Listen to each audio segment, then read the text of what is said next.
प्रणाम सब गोटे के। आइ हम एकटा महादेव के नचारी सुनाबै छी। एकर रचना हम अपने केने छी। अहाँ सबके अगर नीक लागत तऽ पेज के लाइक कमेंट्स जरूर करू। बहुत बहुत धन्यवाद सब गोटे के। जय मिथिला जय मैथिली। और ई गीत सुनू अहाँ सब केहन लागैया। मोहि लेलखिन सजनी मोरा मनमा पहुनमा राघो। एही पर में हम एकटा महादेव के नचारी लिखलहुँ हन। अगर अहाँ सबके नीक लागत तो लाइक कमेंट्स शेयर जरूर करी। मोहि लेलखिन शिव जी मोरा मनमा डमरू पर भोला।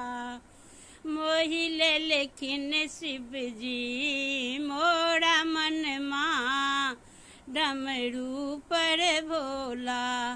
इहो शिव शंकर दानी इहो शिव ऑर्डर दानी।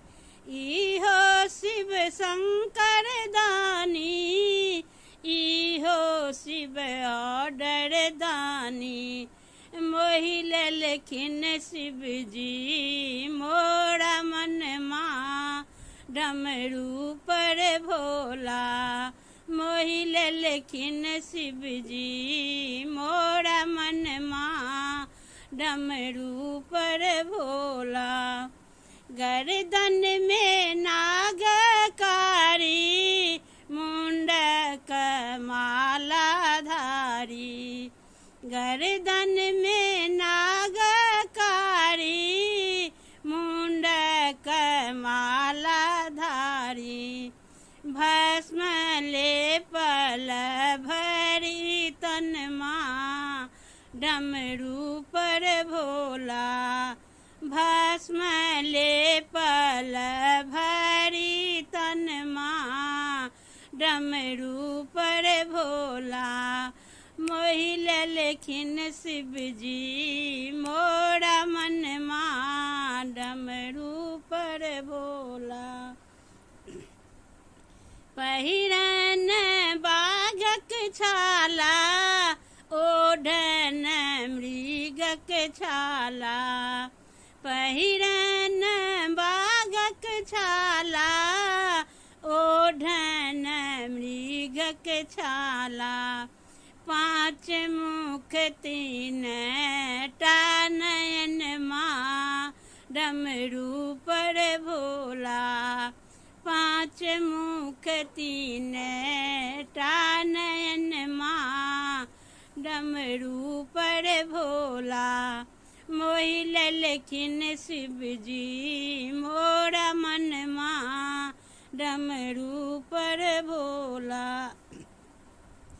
श्मशान में बैसल छथि धुनी रमौने छनि।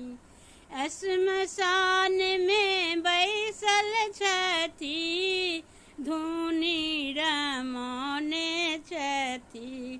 कैलासहीन कर बसनमा डमरू पर भोला।